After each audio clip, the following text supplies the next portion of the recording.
Күндүн башкы окуялары 11 каналында. Студияда мен Назика Атамбекова. Кушубак кечиңиздер менен. Жолдун жабылганына карабай аңчылыкка чыгып кеткен нарындагы чет өлкөлүктөрдүн артынан куткаруучулар кетишти. Бул арада Дыйкан базарынын жабылуусуна каршы болгон сатуучулары маалымат жыйын өткөрүштү. Казакстандын Усть-Каменогорск шаарында көпүрө урап түштү. Кырсык маалда ал жерде 6 жумушчу иштеп жаткан.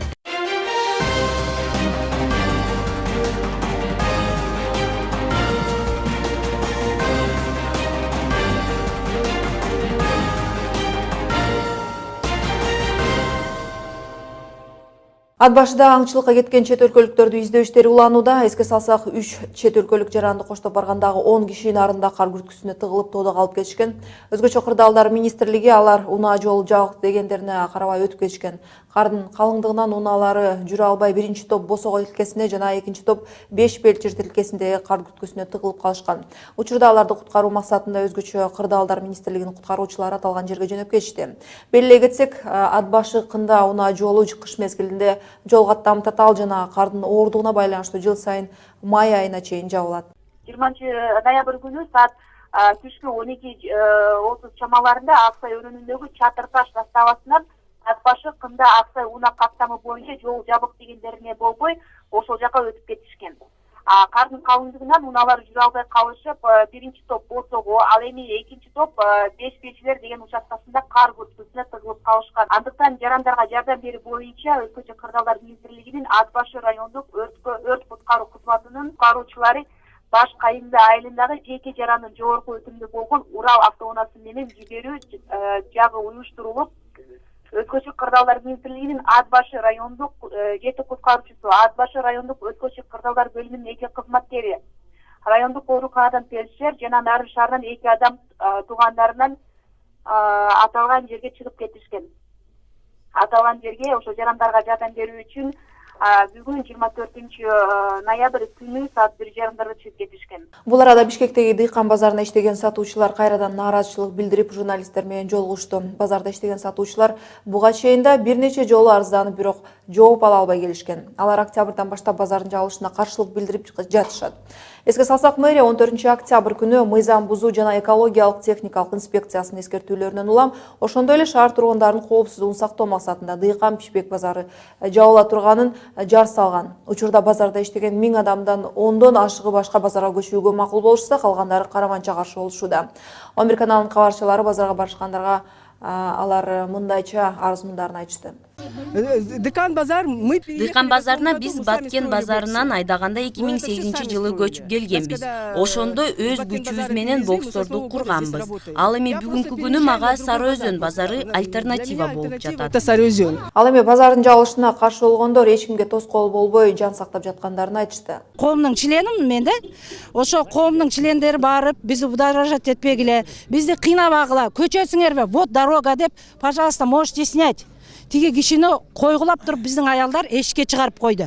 Биз против эмеспиз көчкөндөргө. Көчкөндөр, пожалуйста. Биз 5 жылдан эле мэр алмашса, аким алмашса, көчтүргөндөн башка эчтеке жарабай атат. Элди тынчтык коесуңарбы, койбойсуңарбы? Канча деген адамдар бар, жолдорун тазалап, андан көрө любой жерде пробка. Азырчы, мына мен деген чоң дордой канча жеринен айланып чыксаң деле пробка. Буга чейин Дыйкан Пишпек базарында тоодо үйүлгөн таштанды белден баткан баткак болуп санитардык нормалар сакталбаганы айтылса, талаптар коюлгандан кийин акыр-чыкыр салынган челектерди сатып алышкан. Белгилей кетсек, базар 2008-жылы Кыргыз темир жол ишканасынын аймагында ачылган. 2013-жылы базар Лагуна Групп ишканасына ижарага берилип, бул үчүн аталган компания айына 900 000 сом акы төлөп келген. Маалыматта Дыйканда 700 саудагер иштеген айтылат. Казакстандын Усть-Каменогорск шаарында көпүрө урап түшкөн учурда ал жерде 6 жумушчу иштеп жаткан. Бул туурасында Тенгри Ньюс сайты маалымдады. Шаардын борборунда жайгашкан ири көпүрө реконструкцияланып жаткан. Окуя болгон учурда бир бөлүгү ылдый куласа, бетондун экинчи бөлүгү көтөрүлүп калган. Ал жерде иштеп жаткандардын ичинен 4 жумушчу ылдый кулап, экөө көпүрөнүн кырына жармашып калган. Шаардык турак жай чарбасынан көпүрө авариялык абалда болгондуктан бир түркүгө кармабай калгандыгын айтышты. Усть-Каменогорск шаарындагы Иртыш көпүрөсү 1970-жылы курулган, азыр аны оңдоп түзөө иштери жүрүп жаткан. Учурда ал тилкелик кыймыл сакталган, бактыга жараша ураган жакта автоунаа болгон эмес.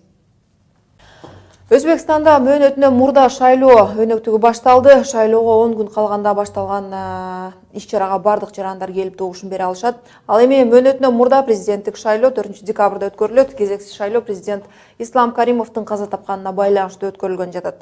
Эскерте кетсек, Өзбекстандын 27 жыл башкарган Ислам Каримов инсульт болуп, 2-сентябрда 78 жашында дүйнөдөн өттү.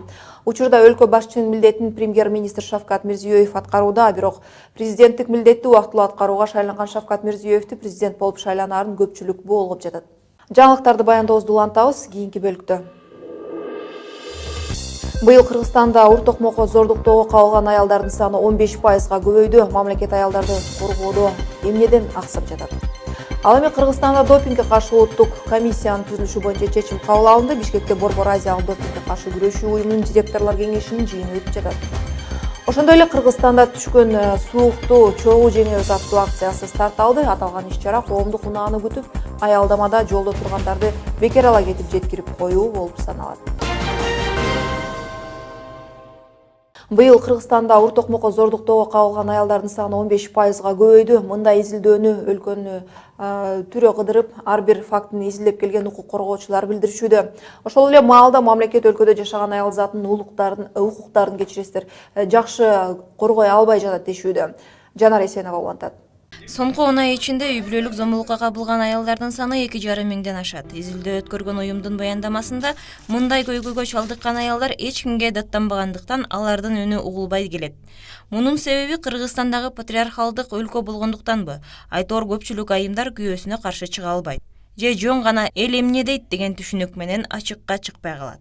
Ал эми буунун жыл сайын Кыргызстанда 3,5 миңге жакын аял затына каршы кылмыш катталарын белгилегени да бар.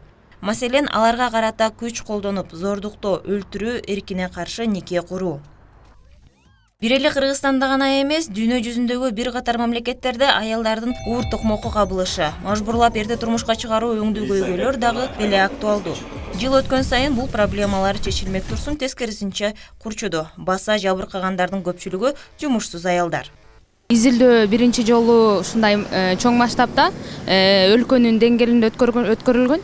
Анан бул изилдөөнүн негизги жыйынтыктары Кыргызстандагы бардык жарандарга тиешелүү да, жана алардын кызыкчылыгын коргой турган изилдөө болуп эсептелет. Ошондуктан биринчи кезекте ошо массалык маалымат каражаттарынын өкүлдөрүнө бул изилдөөнүн жыйынтыктарын жеткирүү керек болгон. Коргоочулар изилдегендей айрыкча кызды ала качуу, талас жана наарында көп катталат. Мунун себеби аталган аймактарда этникалык кыргыздардын көп жашаары айтылды. Бирок ала качуу тыюу салган мыйзам мындан 3 жыл мурун кабыл алынган. Мындай кылмышка барган адам 4 жылдан 10 жылга чейин эркинен ажырашы мүмкүн. Мыйзам иштеп баштагандан баштап ала качуунун деңгээли азайган, бирок али жокко чыга элек. Мындан тышкары каалоосунун жоктугуна карабай нике туруу да күрч көйгөйлөрдүн бири. Эл аралык уюм бир нече жылдын ичинде бир айылдан 400гө жакын кыз уурдалып, никеге тургандыгы белгиленген. Тилекке каршы жабыркаган кыздар мыйзамга таянып өз укугун коргой алышпайт. Анткени кыргыз коомчулугунда баш тартып басып кетүү тууган уруктардын аброюн түшүргөн менен барабар деп эсептелет. В Кыргызстане с 2012 года Мындан 3 жыл мурун ала качууга тыюу салган мыйзам кабыл алынган. Анда 155-154 берене боюнча ала качкан жаран 4 жылдан 10 жылга чейин эркинен ажыратылышы керек деп жазылат. Бул мыйзам кайтарымсыз. Ошондой эле эгерде кимдир бирөө кыз келинге орой мамиле жасап жатканын көрүп калса, ал жаран болуп жаткан иш тууралуу милицияга кабарлоого укугу бар. Бул маалыматты ар бир жаран билиши керек деп эсептейм. эта статья носит публичный характер обвинения. Мына ушундай кыз келиндерге карата орой мамилелерин токтотуу максатында 25 ноябрдан тарта аялдарга каршы зомбулукту токтотобуз деген акция башталды. 16 күндүн ичинде кемсинтүүгө, зомбулукка кабылган айымдар менен баарлашып, алардын оор тагдырга кабылуусун токтотууга үндөйт. Аялдардын укуктары тууралуу гендердик саясат боюнча эксперт Гүлбарчын Жумабаева менен кепти улантабыз. Гүлбарчын айым, куш келипсиз бизге. Баарыбыз эле билсек керек, учурда кыздарды ала качуу деген көйгөйдүн тамырын Кыргызстанда кеңири жайылган, бирок жакында эле ушул никеге байланыштуу мыйзам кабыл алынды. Кандай дейсиз, иштеп кетеби? Мыйзамда жазылган эрежелер эми сакталат деп ойлойсузбу? Кыргызстандагы гендердик серепчилердин, гендердик уюмдардын жардамы менен 2010 жылы ала качууга каршы тыюу салган мыйзам кабыл алынган. Ал мыйзамдын негизинде ала качкан адам жана ага катышкандар 10 жылга чейин эркинен ажыратылат деп каралганда, мына ушу мыйзам кабыл алынгандан кийин бүгүн 3 жыл өттү, ала качуунун деңгээли бир топ эле кыскарды да. Биз аймактарда болуп иштеп келдик, иштеп жүрөбүз дайыма. Мына ошондо аймактардагы 10-11 класстын окуучулары эрте никеге кабылган, эрте никелеп күйөөгө берүүгө мажбур болууга кабылып жаткан кыздар өздөрү суранышты эле да. Эже ушу ала качууга каршы мыйзам кабыл алынгандан кийин аймактарда ала качуу дээрин токтоп калды да, көбүнчө токтоп калды. Мыйзам иштейт экен. Демек ушу кыздарды өспүрүм курагында никеге тургузууга мажбурлоого каршы чара колдонгон, жаза колдонгон мыйзам кабыл алсаңыздар депчи. Бүгүнкү күндө мыйзам кабыл алынды, президент кол койду. Бир ыраазычылык билдирип кетебиз. Жогорку кеңеш дагы, президент дагы саясий эркин көргөзүп бул мыйзам кабыл алынды. Албетте бул мыйзам иштеп кетет деген ишеничтебиз. Анткени бул жалпы элдин талабы болгон да, баягы кыздардын көйгөйү, реалдуу көйгөйү болгон. Кыргызстанда сексуалдык мамилеге макулдугун берген жаш деген түшүнүк барбы? Мисалы, эки адамдын макулдугу бар болсо, бул зордуктоо катары эсептелбейт деген. Себеби Орусияда бул нерсе 14 жаштан деп белгиленет. Мисалы, бул нерсени карасак, биздин Кыргызстанда баягы менталитетибиздин өзгөчөлүгүн карасак да, укуктук жактан карасак дагы бул сексуалдык макулдук деген түшүнүк болбошу керек. Анткени кыздар адам төрөлгөндөн баштап эле ага кол тийбестик, тулку боюна психикалык, моралдык жактан кол тийбестик укугу адам төрөлгөндөн баштап эле берилет. Бул биздин конституциябызда жазылган. Жана үй бүлөлүк кодексте турмуш курууга, никеге турууга жашы жеткен жаш курагы деп 18 жаш белгиленген да. Мына ушул мыйзамдын негизинде дагы бүгүнкү күндө себепчилер болуп келген баягы ата-энелер көбүнчө түшүнүү менен, түшүнбөстүк менен кыздарды 9 класстан баштап күйөөгө тийүүгө мажбурлап келген эң биринчи себепчилер ата-энелер болгон. Экинчи, ошого катышып ошо кыз менен никеге туруп жаткан адам жана диний жактан баягы кайсы динге кирбесин, ошо кызга нике кыйып жаткан адам жоопко тартылат да 3 жылдан 5 жылга чейин. Мына ошондуктан биз баягы 14 жаштан баштап баягы уруксаат же эки адамдын макулдугу менен уруксаат деген түшүнүктөр бизде болбошу керек. Анткени кыздар билим алышы керек, кыздар дени сак болушу керек, кыздар никеге жаш курагы жеткенден кийин гана толук кандуу билим алып, өзүнүн көз карашы калыптангандан кийин гана турмуш курууга барышы керек. Мына сиздер өлкөнүн ар бурчунда болуп жаткан аялдарды басмырлоо боюнча фактыларды билесиздер, иликтөө жүргүзгөнсүздөр. Өз кезегинде сиздер кандай сунуштарды киргизет элеңиздер?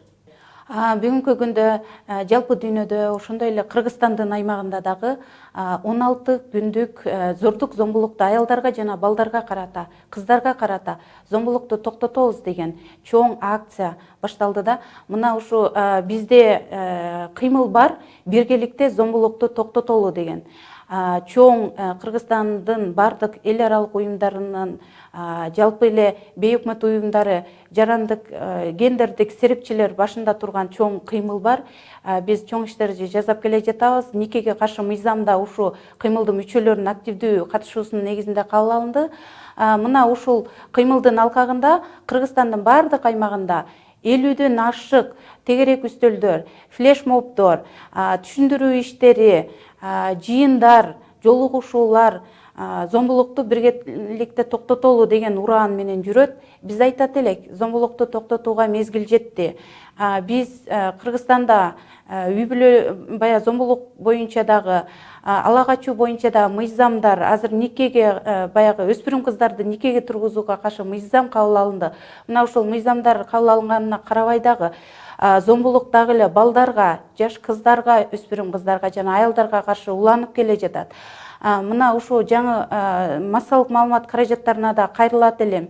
Чогуу иштейли, чогуу зомбулукту токтотолу, кабыл алынып жаткан мыйзамдарды, акыркы өспүрүм кыздарды никеге турууга мажбурлоого каршы мыйзамды дагы ар бир айыл өкмөтүнө, Кыргызстандын ар бир жаранына жеткирели, биргелешип зомбулукту жок кылалы жана мен буга ишенем.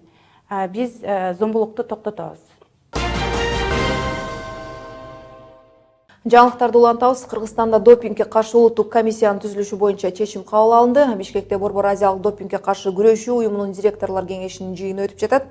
Ага Казакстан, Монголия, Пакистан, Тажикстан, Түркмөнстан, Өзбекстан, Кыргызстан, Перу, Канада жана Жапониядан келген өкүлдөр катышты.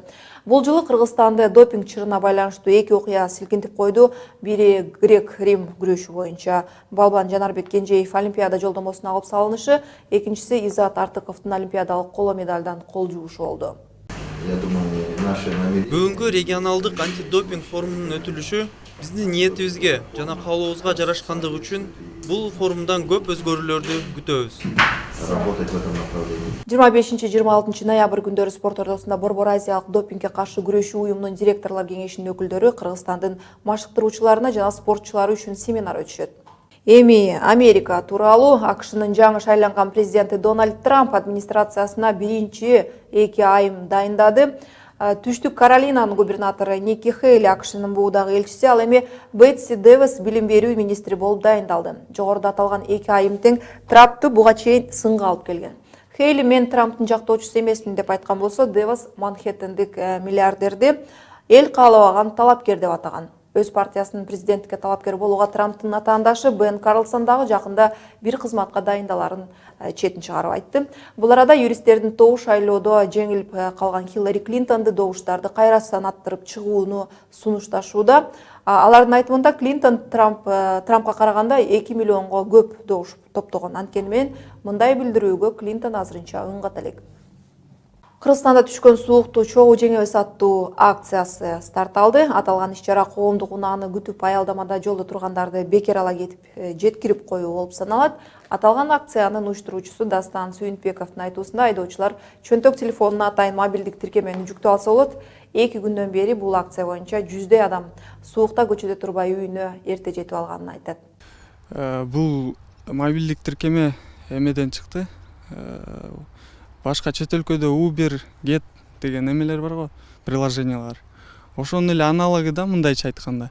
Бирок биз деген глобалдаштырып мындай межгород каттаган таксилерге ойлогонбуз да бунучу. Бул такси эмес, бул деген эме сервис деп айтсак болот.